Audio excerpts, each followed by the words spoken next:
Hello everyone, in the name of Allah Almighty.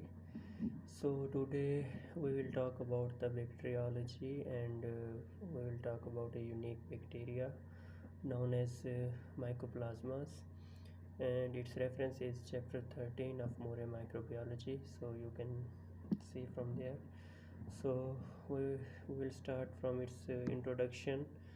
We'll see that it has 127 species and it is a facultative anaerobes. Okay, so it has 127 species plus it is facultative anaerobes. Okay, we'll move next and we'll see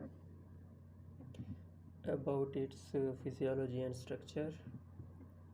Okay, so first of all, first point is that it is the smallest free living bacteria, and it do not have cell wall, so it's without the cell wall, and it's an exception in bacteria. Mostly you have seen that most bacteria like cocci and many more have cell walls in their outer membrane, but these mycoplasmas do not have cell wall. Okay, so there you can evaluate many things from this point, that they don't have cell wall. So if they don't have cell wall, so they have antibiotic resistance. Okay, you can see here in the fourth point they have antibiotic resistance. Okay, and they contain sterols. Okay, except L forms. So there are few L forms of mycoplasmas, they do not contain the sterols. Okay, so they don't have cell wall, so their shape is polymorphic, means they have multiple shapes, many shapes. They can go to many shapes because of lack of cell wall. Okay, and because their small size is so small, they can pass through the filters. Okay, so therefore they were first considered as viruses, and later it was evaluated from their binary fission reactions and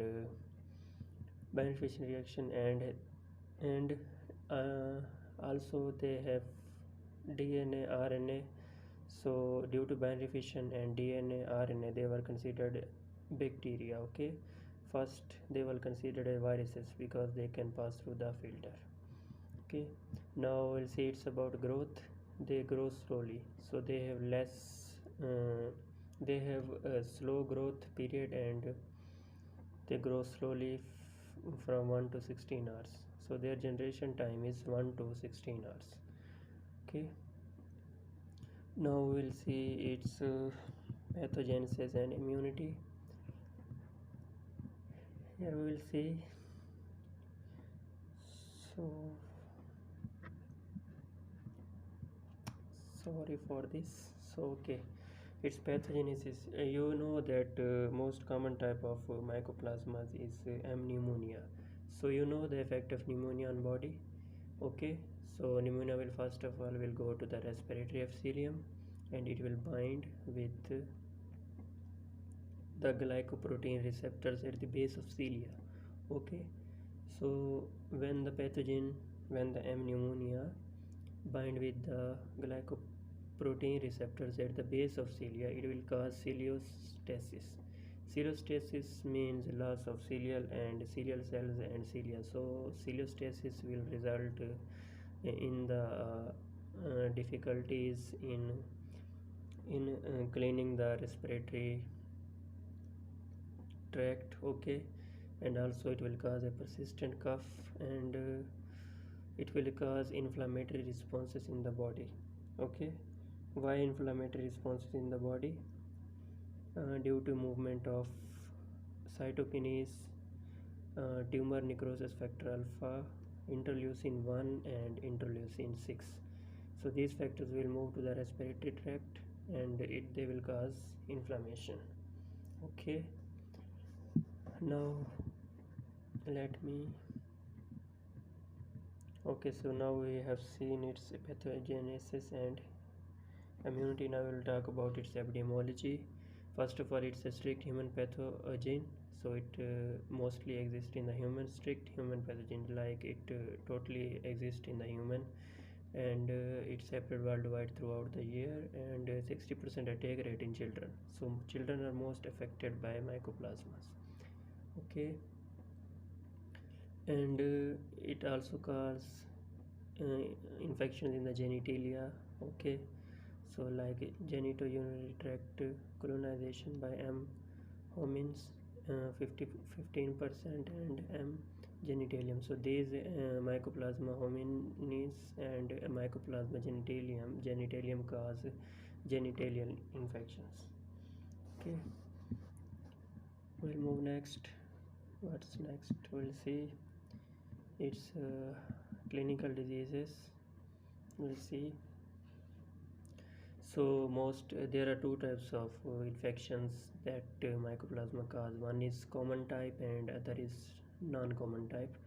First we will see common types. So common types include tracheobronchitis, okay, bronchitis of trachea, low grade fever, malaise she means general feeling of discomfort, non-productive cough after 2 to 3 weeks of exposure, pharyngitis, atypical pneumonia.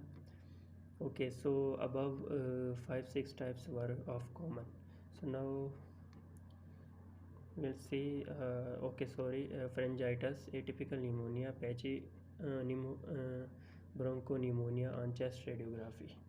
So these symptoms are mostly, these infections are mostly of common type. Okay, now we'll see uncommon type.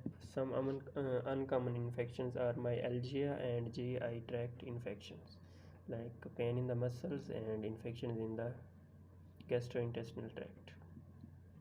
So these were common and uncommon infections. Now we will see its secondary complications. When the above infections are left without any treatment, they cause secondary complications such as neurologic pericarditis, hemolytic anemia, arthritis. Okay, so these are secondary complications of mycoplasma M. pneumonia mostly. So now M. genitalium, as I told you before, it will affect mostly on genitalia. So its infections are NGU, okay, like non-gonococcal urethritis, uh, cervicitis, and pelvic inflammation disease. So these all three are genital infections, and they will be because of result of M. genitalium. And also we have M. hominis. It will cause pyelonephritis, okay, uh, and postpartum fever. So these were clinical diseases. Now we will see here.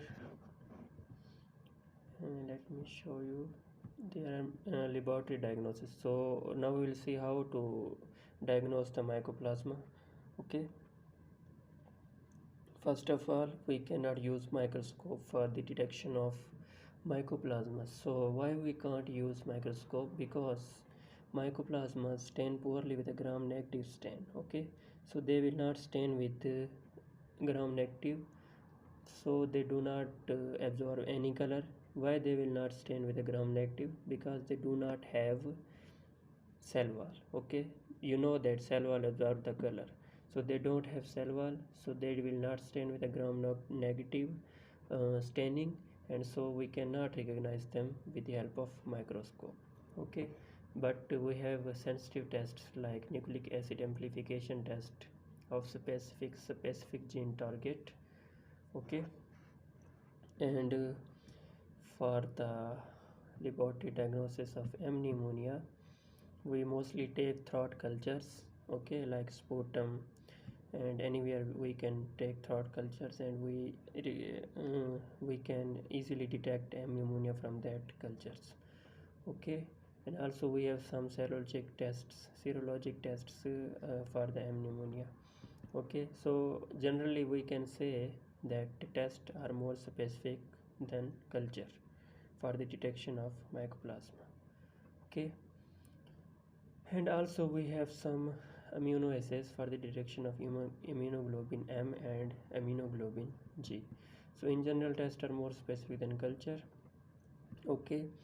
If we go some years before, there was a test for the detection of mycoplasmas known as cold agglutinins test, but now we cannot use this test because this test should be performed at a very low temperature, which is not suitable for growth of, like, if we decrease the temperature it will increase the culture time, so we do not have enough time, so this test is not used mostly. Okay, so about as for pneumonia, and we have few detection tests for homins, like specific antisera test, and for the detection of M genitalium we use nucleic acid amplification test. Okay, so thank you for your kind attention, and we finish mycoplasma.